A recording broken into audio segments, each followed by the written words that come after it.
नमस्कार दोस्तों, मैं अंकुर उपाध्याय स्वागत करता हूं आप सभी का आपके अपने YouTube channel share market analysis में।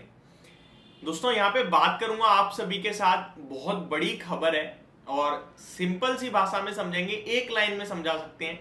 सबसे पहले मैं आपको बता दूं, क्रेडिट स्विस, आप लोग इस नाम को बहुत अच्छे से जानते हो, बहुत बड़ी बैंक है, ग्लोबली कहीं ना कहीं स्थापित बैंक है ये।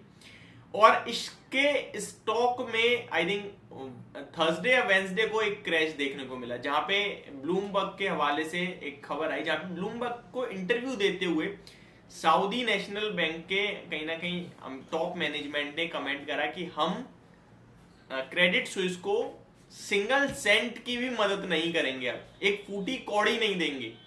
और ये कमेंट अपने आप में बहुत ज्यादा नेगेटिव हो गया और स्टॉक का प्राइस 30% क्रैश हो गया प्री मार्केट में, यानी कि बाजार खुले नहीं थे उससे पहले ही। आप लोग देख सकते हैं हम लोग अमेरिका के शेयर्स किस प्रकार प्री मार्केट में ट्रेड कर रहे हैं।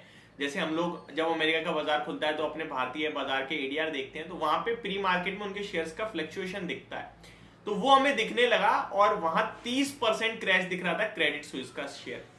उसके बाद same day 30% something gap down open हुआ एंड खबर ये आई कि स्विस नेशनल बैंक ने मदद करने के लिए तैयार हो गई है क्रेडिट स्विस की, और लगभग $54 बिलियन की लिक्विडिटी कहीं ना कहीं ये प्रोवाइड करेंगे as a loan Credit Suisse को। और स्टॉक का प्राइस संभलता है, 5% रिकवर करता है, 25% लोअर एंड पे क्लोजिंग देता है और नेक्स्ट डे अराउंड 20% भाग जाता है, क्योंकि मदद मिल गई। खबर आई कि ठीक है, जो डिपॉजिटर्स हैं उन्हें रिलीफ मिला, बैंक को थोड़ी मदद हुई। लेकिन कल के सेशन में दोबारा से स्टॉक 8% क्रैश होता है और कल आई है एक बहुत बड़ी खबर, जब इन्हें पैसा मिल गया फिर क्या प्रॉब्लम है। प्रॉब्लम यहां पे अभी बड़ी है, इंटरनल इश्यूज है, देखिए धीरे धीरे निकलेंगे, इसीलिए मैं आपसे कंटिन्यू कह रहा हूं कि जल्दबाजी मत करना।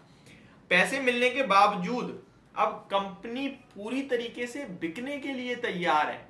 ये बहुत बड़ी खबर है, मैं आपके साथ हेडलाइन पढ़ूं, ये आप गूगल पे किसी भी प्लेटफॉर्म पे पढ़ सकते हैं, इस समय ये ट्रेंड कर रहा है कहीं ना कहीं। खबर ये, UBS in talks to take over all or part of Credit Suisse, यानी कि या तो टेक ओवर ऑल या तो पूरा का पूरा या फिर part of Credit Suisse, sources tell the Financial Times. Bloomberg, Financial Times पे ये सब आ रही है। ऑफिशियली अभी अनाउंसमेंट नहीं हुई है, ऑफिशियली कंपनी ने, दोनों ही कंपनी ने डिक्लाइन करा है कि इस तरीके के भी कोई हम कमेंट्री या कमेंट नहीं करेंगे।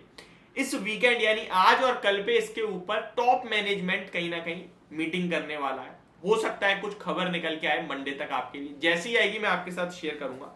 थोड़ा डिटेल में पढ़े तो UBS in talks to take over all or part of Credit Suisse, the Financial Times reported, citing multiple people familiar involved in the discussions. According to the report, the Swiss National Bank and FINMA, its regulator, are behind the negotiations, which are aimed at boosting confidence in the Swiss banking sector.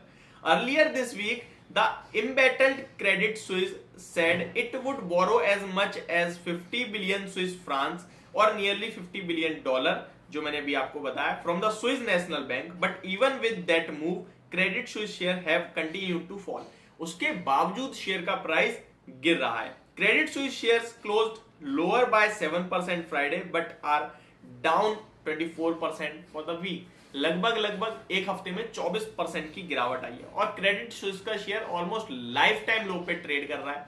Credit Suisse पिछले 6 महीने में 2 बार कह चुका है कि हम lay off कर रहे हैं। पहले लगभग 9,000 या 10,000 या 11,000 पीपल का ले ऑफ करा, इस बार 9,000 लोगों का ले ऑफ करते हुए दिख रही है कंपनी। तो ये अपने आप में बड़ी कमेंट है। The paper said UBS decline to comment, Credit Suisse also decline to comment. तो अभी दोनों ही बैंकों ने इसके ऊपर डिक्लाइन कर दिया कि ऐसी कोई बात नहीं है, लेकिन ये सोर्सेस के तरफ से खबर चल रही है। इससे पहले आपने सिलिकॉन वैली बैंक का फेलियर देखा, उससे पहले आपने क्रिप्टो फोकस सिग्नेचर बैंक का बंद होते हुए, कोलैप्स होते हुए देखा। उसके बाद आपने फर्स्ट रिपब्लिक बैंक, जो कि ऑलमोस्ट कंटिन्यू गिर रही है, वो देखा, और अभी क्रेडिट स्विस तो चल ही रहा है आपका। तो ये सारी सिचुएशन सही नहीं दिख रही है। फर्स्ट रिपब्लिक बैंक का शेयर तो बिल्कुल यस बैंक के शेयर की तरह हो गया है। 11 बड़ी बैंकों ने मदद पहुंचाई है फर्स्ट रिपब्लिक बैंक के शेयर को, कंपनी को, उसके बावजूद शेयर कल भी आपके लिए 16-17% टूटता हुआ दिखा है। ये सारी चीजें अच्छी तो बिल्कुल नहीं दिख रही हैं। हालांकि इस समय जर्मन के फाइनेंस मिनिस्टर ने भी कहा है कि ये क्राइसिस बैंकिंग फाइनेंशियल क्राइसिस नहीं है और this situation is different from 2008 situation, यानी कि 2008 की सिचुएशन से ये सिचुएशन अलग है। ये फाइनेंशियल क्राइसिस नहीं है, ये कुछ बैंक हैं जो पर्टिकुलरली कोलैप्स कर रही हैं, बट फाइनेंशियल क्राइसिस नहीं है। तो ये एक रिलीफ है अभी तक, बट प्रॉब्लम यही है कि अमेरिका में बैंक है बहुत ज्यादा और छोटी से छोटी और मिड कैप तक कहीं ना कहीं आपको कितनी सारी बैंक अभी इस तरीके की खबरों में आते हुए दिखेंगी, ये देखना इंपॉर्टेंट होगा। ये दायरा अगर बढ़ा तो फिर प्रॉब्लम बड़ी हो सकती है।